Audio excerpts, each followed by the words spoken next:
अगली खबर का। अगली खबर आ रही है कोलकाता रेप मर्डर केस से जुड़ी हुई। जी हाँ, 9 अगस्त 2024 का वो दिन जब पश्चिम बंगाल की राजधानी कोलकाता में ऐसी वारदात हुई थी जिसने पूरे देश को झकझोर दिया था। आरजीकर मामले में आज सजा का ऐलान होगा।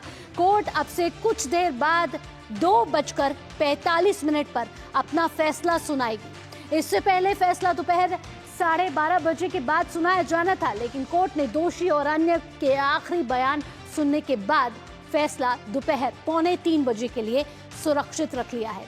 इससे पहले आपको बता दें, सरकारी आरजीकर मेडिकल कॉलेज और अस्पताल में एक महिला प्रशिक्षु चिकित्सक यानी कि जूनियर ट्रेनी डॉक्टर के साथ दुष्कर्म के बाद हत्या के मामले में संजय रॉय को कोलकाता की एक अदालत ने दोषी करार दिया था। अब यही देखना है कि फैसले में संजय रॉय को मिलता है मृत्यु दंड या मिलती है उम्र कैद। रॉय को जिन धाराओं के तहत दोषी करार दिया गया है उनमें उसे न्यूनतम आजीवन कारावास जबकि अधिकतम मौत की सजा हो सकती है।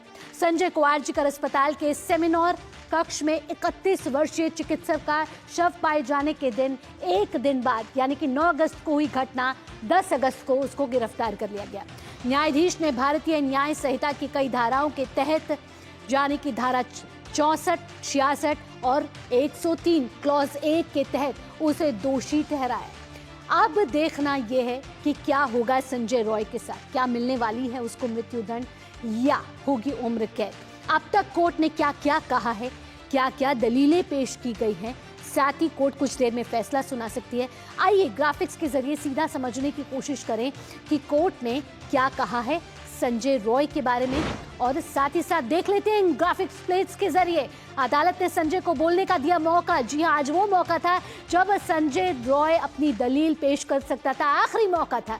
संजय रॉय ने खुद को बताया निर्दोष। उसने कहा कि मैंने इस घटना को अंजाम नहीं दिया, मैं निर्दोष हूँ। कहा कि मुझे जबरन फंसाया गया है लेकिन मैंने इस दुष्कर्म को नहीं दिया अंजाम।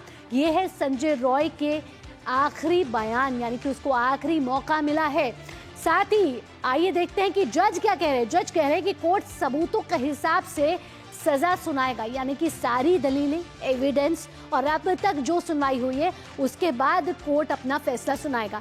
सीबीआई जांच कर रही थी। सीबीआई ने फांसी की सजा की मांग की है संजय रॉय के लिए। सीबीआई ने एक लंबी तफ्तीश की है, लंबा ये मामला चला है। 9 अगस्त से लेकर आज जनवरी 2025 हो गया है, तब से मामला चल रहा है। सीबीआई को इसकी जांच की रिस्पॉन्सिबिलिटी सौंपी गई थी, जिसके बाद सीबीआई ने संजय रॉय के लिए मौत की सजा की मांग की है कोर्ट के साथ। अदालत ने संजय को बोलने का दिया है मौका और उसने कहा है कि मैं निर्दोष हूं, मैंने इस वारदात को अंजाम नहीं दिया है। आगे बढ़ते हैं, पीड़िता के परिवार ने क्या कहा है। पीड़िता का परिवार ने कहा कि उन्हें कोर्ट के ऊपर पूरा भरोसा है और उन्हें न्याय की पूरी उम्मीद है। तो जो अभया के माता पिता हैं उन्हें न्याय से पूरी आस है। वो कह रहे हैं कि जो भी कोर्ट फैसला सुनाएगा वो हित में ही होगा और सभी एविडेंसेस, सभी तथ्यों के हिसाब से इकट्ठा करके कोर्ट आज फैसला सुनाएगा। इससे पहले संजय रॉय जो दोषी है इस पूरे मामले का, उसको आखिरी मौका मिला और साथ ही साथ मौका में उसने कहा अपनी आखिरी दलील, आखिरी बयान ये कहा, कोर्ट से कहा कि मैं निर्दोष हूँ, मैंने उस प्रशिक्षु चिकित्सक का रेप और मर्डर नहीं किया, मुझे जबरन फंसाया जा रहा है। अब इंतजार है 2:45 बजे का, यानी कि 2:45 का, जब कोर्ट फैसला सुनाएगा। आइए सुन लेते हैं कि अभया के माता पिता का क्या कहना है। जो अच्छा कठोर सजा देंगे वो शनिवार में बोल दिया है और जो जज जो अच्छे समझेंगे वो करेंगे। जज के ऊपर हमारा पूरा भरोसा है। ये कोर्ट का लड़ाई और रास्ते का लड़ाई पूरा जारी रहेगा। तो अभया के माता पिता को न्याय पर पूरा भरोसा है। प्रसन्नजीत हमारे साथ जुड़ गए, हमारे संवाददाता। सीधा प्रसन्नजीत का रुख करते हैं न्यूज़ पंच में और जानते हैं कि 2:45 बजे जब कोर्ट फैसला सुनाएगा तो क्या कोर्ट ने फैसला सुरक्षित रख लिया है और 2:45 बजे पता चल जाएगा कि संजय रॉय को मिलने वाला है मृत्युदंड या उम्र कैद। प्रसन्नजीत, आपसे पूछना चाहेंगे। प्रसन्नजीत, 9 अगस्त 2024 से हम लगातार देख रहे हैं कि आपने इस पर बड़ी लंबी कवरेज की है, गहन अध्ययन भी कहा है। और हर बारी जब भी हम आपसे बात कर रहे थे, हम देख रहे थे कि लंबा आंदोलन चला, देशव्यापी आंदोलन चला, आमरण अनशन पर भी बैठे और साथ ही साथ सुप्रीम कोर्ट ने भी इस पे स्वतः संज्ञान लिया। अब संजय रॉय जो है इसमें दोषी है, जिसको सीबीआई ने कहा है कि मौत की सजा होनी चाहिए। 2:45 बजे आने वाला है अहम फैसला, ऐतिहासिक फैसला।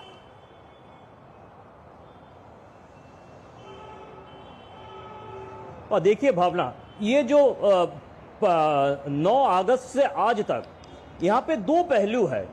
एक तो है कि संजय राय दोषी है, ये फैसला हो चुका है। अब सजा क्या है हमें पता चलेगा आधा घंटा बाद जी। लेकिन बाकी जो आरोप है, मतलब सीबीआई की तरफ से भी अपने चार्जशीट में बताया गया है कि वहां पे सबूत के साथ छेड़छाड़ किया गया है, ऐसा हमें लगता है। तो मतलब ये सबूत के साथ छेड़छाड़ ये भी काफी अहम मुद्दा है और ये आरोप भी काफी गंभीर है। और अदालत की तरफ से इस बारे में जो तहकीकात है उसके ऊपर कोई रोक लगाया नहीं गया, मतलब ये तहकीकात जारी है। जैसे अभया की पिता माता भी ये कह रहे हैं कि वहां पे बाकी लोग भी थे। संजय राय तो आरोपी दोषी साबित हो गया है, उनका सजा भी हो जाएगा, लेकिन उनका बार बार ये कहना है कि वहां पे बाकी लोग भी थे और ये सबूत मिटाने के लिए काफी सारे लोग इसमें साथ दिया था। तो अब हमें देखना है 2:45 बजे एक हिस्से का अगर खत्म होता है तो दूसरे हिस्से का शुरुआत है। मतलब जिन लोगों ने तथाकथित रूप में सबूत मिटाने की काम किए थे उनके खिलाफ किस तरह की सप्लीमेंट्री चार्जशीट दिया जाता है, सीबीआई की तरफ से किस तरह से तहकीकात जारी रखा जाता है, अदालत की तरफ से क्या बताया जाता है, जिन्होंने सबूतों के साथ छेड़छाड़ की, जिसकी आप बात कर रहे हैं, उनके नाम क्या है?